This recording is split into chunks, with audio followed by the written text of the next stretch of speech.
करेगा? 500 का भी तो साला वही दौड़ता है ना। बेटा बोलता है पापा 5 स्टार में खाना कब खिलाओगे? बाप बोलता है बेटा जिसकी हराम की कमाई होती है ना वो 5 स्टार में खाना खाते हैं। तेरे बाप के पास कोई हराम की कमाई थोड़ी है। क्या ये सच बोल रहा है बाप? अपनी नाकामयाबी छुपाने के लिए ये ड्रामा अपने बच्चों के सामने 90% भारतीय करते हैं। क्या 100% लोग जो 5 स्टार में खाना खाते हैं हराम की कमाई से खाते हैं क्या? नो। अब वो कंफर्टेबल सिचुएशन में जब उसको डाला जा रहा है, उसको बोला अब कूद, अब 6 से 10 नेटवर्क मार्केटिंग कर, अब जाके कुछ प्लान दिखा। लेकिन अपने को क्या लगता है, ठीक है ना, एक तरीके को क्रेडिट हो गया, ज्यादा सपने नहीं है बोला हमारे। और कहानी गड़बड़ कब होती है दोस्त? तब जब होता है ये, if you test success you get trapped in comfort zone. जैसे जैसे सफलता मिलनी शुरू होती है आप ट्रैप में फंस जाते हैं। कैसे?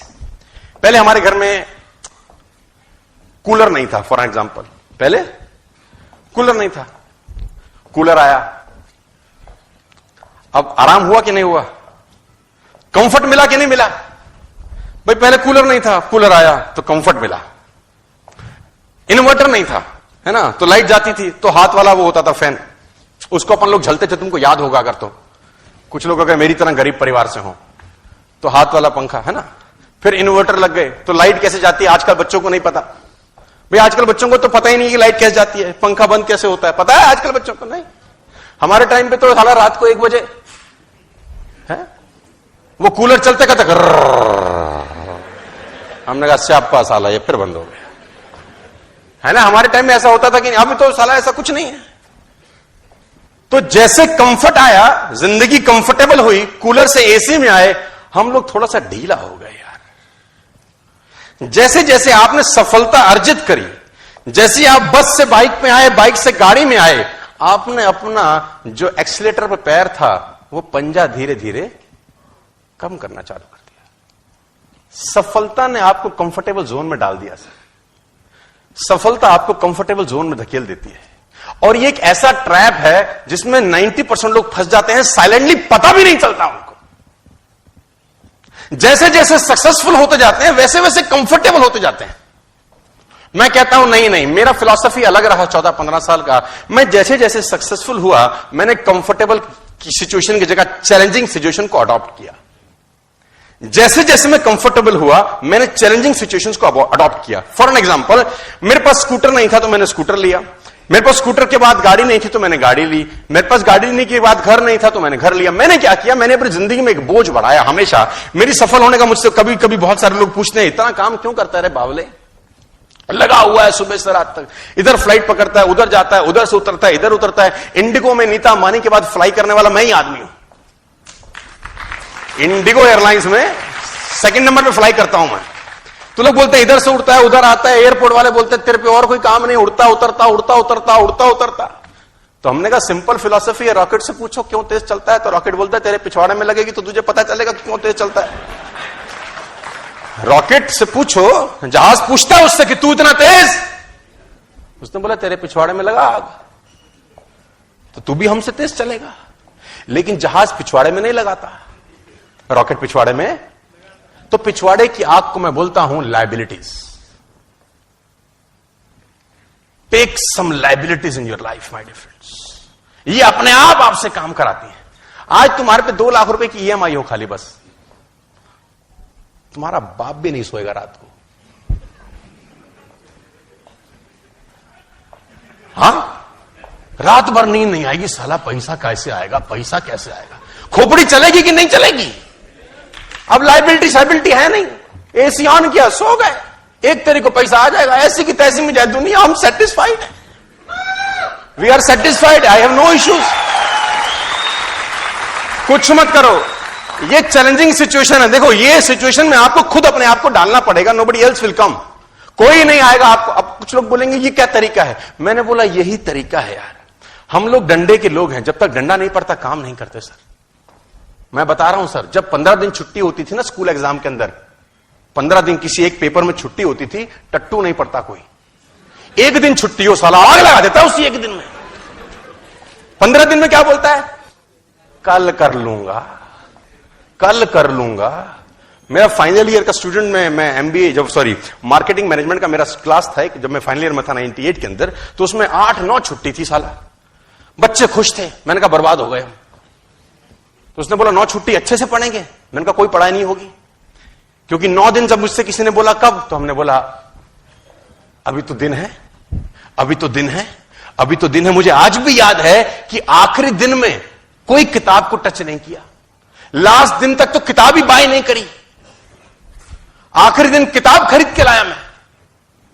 मुझे आज भी याद है मार्केटिंग मैनेजमेंट का मेरा एग्जाम था अगले दिन का, और मैं उस दिन किताब लेके आया कि अब तो एक ही दिन रह गया है। हम लोग दोस्त बना के चौकड़ी बना के पढ़ते थे। आप लोगों को याद होगा जब एक घर एक लौंडे के घर रहते थे सब, याद है आपको? टट्टू ना पढ़ते थे वहां पे, पढ़ाई के अलावा सारे काम होते थे वहां पे। डिटेल में समझाने का मत बोलना मेरे को। वो बुक बाय करके आए हम। तो 4 दोस्तों की हमारी चौकड़ी थी। नाम नहीं बताना चाहता, रिकॉर्ड हो रहा है, कल यूट्यूब पे जाएगा तो पीटेंगे मेरे को पकड़ के कि घर की बातें बाहर बताता है। तो मुझे याद है आज भी, वो सब बैठे पढ़ने को, और मैंने किताब उठाई तो मेरे को तो उबासी आ गई। तो मैंने बोला भैया मैं तो सो रहा हूं। उसने बोला नालायक कल तो एग्जाम है। तो मैंने बोला तुम कब तक पढ़ोगे? तो हमने बोला, उसने बोला हम 12 बजे तक पढ़ेंगे, फिर हम सोएंगे, फिर 5 बजे उठेंगे। तो मैंने कहा जब तुम सोने लगा तब जगा देना मुझको। तुम 12 बजे जब सोने लगो तो अपन को जगा देना, जब तुम सोओगे फिर हम रात भर में कर देंगे कांड। तो उसने बोला ठीक। अपन सो गए चद्दर वद्दर लेके। अब वो 12 मुझे हाथ लगाए, सोनू उठ। मैं भी उठा। मैंने कहा हाँ उठ पढ़, कल तेरा एग्जाम है। मैंने कहा तुम सोने लगे हो? कह रहा हाँ। मैंने कहा उठोगे कब? बोला 5 बजे। तो मैंने कहा हम भी साथ उठेंगे, 5 बजे उठेंगे और पढ़ेंगे फिर। तो बोले हरामखोर मरेगा। तो हमने कहा अब सोने दे, अब टेंशन मत दे। सो गए। 5 बजे का अलार्म लगता था। टू टू टू टू टू टू टू टू आवाज आती थी। इतनी गंदी आवाज थी। आपको याद है? साला दिल करता था बम लगा दूं उसके अंदर में। उस आवाज ने दिलो दिमाग पे ऐसा आतंक मचा रखा था। अब 5 बजे वो अलार्म बजे। अब ये सब उठे। मेरे को उठाया, सोनू उठ, तू उठ। मैं भी उठा। मैंने कहा हाँ। कह रहा पढ़ ले, हम रिवीजन कर रहे हैं। मैंने किताब उठाई 5 बजे। मैंने कहा जब पूरे साल कुछ नहीं हुआ, अगले 2 घंटे में क्या उखाड़ लेंगे हम। सो जा। अपन फिर सो गए। तो जब वो दिन ज्यादा होते हैं तो आदमी क्या हो जाता है? कंफर्टेबल हो जाता है।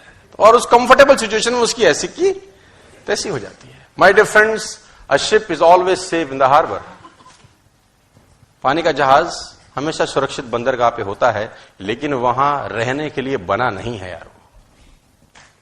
पानी का जहाज बंदरगाह पे ही सुरक्षित होता है, दुनिया कहती है, लेकिन वहां रहने के लिए बना नहीं है। रहने के लिए कहां बना है? समुद्र के अंदर जाए, तूफानों से लड़े, लहरों से लड़े, अटखेलियां खेले, जहां जाना है जाए, लौटे लौटे ना लौटे ना लौटे, लेकिन एटलीस्ट जिसके लिए बना है उसके लिए तो जाए। कंफर्टेबल लेकिन कहां है? बंदरगाह पे। उड़ने वाला जहाज कहां ज्यादा सुरक्षित है? एयरपोर्ट पे। कोई तकलीफ नहीं है। जेट एयरवेज के खड़े हैं, मैं देखता हूं, कोई तकलीफ नहीं है साला। लेकिन क्या वहां रहने के लिए बने थे क्या यार? हां जी। वो आसपास की एयरलाइन जाती होंगी तो मुंह चढ़ाते होंगे उसको साले को, हम फिर गए, तू साले यहीं रहे। तो बहुत सारे लोग ऐसे हैं जो आपकी सामने से टेक ऑफ कर जाएंगे, आप अगर एयरपोर्ट से उड़े नहीं तो यार। तो टाइम है अपना कंफर्टेबल सिचुएशंस को छोड़ देने का और आगे बढ़ जाने का। मेरी आपसे बड़ी सिंपल सी गुजारिश है, जो मैं आपको 11 कमांडमेंट्स बताना चाहता हूं। उसमें पहला कमांडमेंट यह है कि कोई आदमी आपकी जिंदगी नहीं बदलेगा आपके अलावा। आपके पैर का कांटा आपको ही निकालना पड़ेगा। इस दुनिया में किसी को तकलीफ नहीं है तुम पे पैसे हो कि ना हो, तकलीफ सिर्फ तुमको ही होगी। और वो तब होगी जब आप कंफर्टेबल लेवल को तुरंत आज ही। बात समझ में आ रही है तो बोलो हां। टुडे आपको कसम खानी है सर कि कंफर्टेबल सिचुएशंस को जितनी जल्दी हो जाए उसको त्याग कर दीजिए आज यार। कंफर्टेबल मत रहिए जिंदगी में, अनकंफर्टेबल रहिए। मैं बार बार बोलता हूं with all the respect and regard, झुग्गी झोंपड़ी के बच्चों को कभी निमोनिया नहीं होता यार। झुग्गी झोंपड़ी के बच्चे को फीवर नहीं होता, नंगा घूम रहा है जनवरी की सर्दी के अंदर। है ना? लेकिन हमारा आपका बच्चा कंबल में बीमार हो जाता है। मेरी बात को अदरवाइज मत लीजिए, with all the respect and regard मैं ये बात बोल रहा हूं, क्योंकि हमारी जिंदगी ना हमने बच्चों को कंफर्टेबल बना दिया। भाई मेरा लाल सा बच्चा, भाई मेरा बेटा, इसको हवा ना लगे, और वो देखो नंगे घूम रहे हैं, with all the respect and regard, और ऐसा घूम घूम के उनका इम्यून सिस्टम इतना शानदार हो जाता है, कोई हवा उनका कुछ नहीं बिगाड़ पाती। मैं फिर कह रहा हूं आपको, प्लीज अपनी लाइफ को कंफर्टेबल नहीं, अनकंफर्टेबल बनाइए, क्योंकि जैसे जैसे अपने रॉकेट लिया, हमने इंस्टॉलमेंट लगाई अपने लिए, हमारी जिंदगी में कंफर्ट बढ़ा कि नहीं बढ़ा? यस। जैसे जैसे हमने अपने एक्सपेंसेस बढ़ाए, कंफर्टेबल एक्सपेंसेस बढ़ाने के कारण हमने काम किया, काम करने से पैसा आया, और उस पैसे आने से जब फिर कंफर्ट आई, हमने फिर चैलेंज बढ़ा डाले, और उस चैलेंज को पूरा करते करते और कंफर्ट मिली, और उस कंफर्ट हमारे को फिर ना गिरा है, हमने फिर चैलेंज बढ़ा डाले।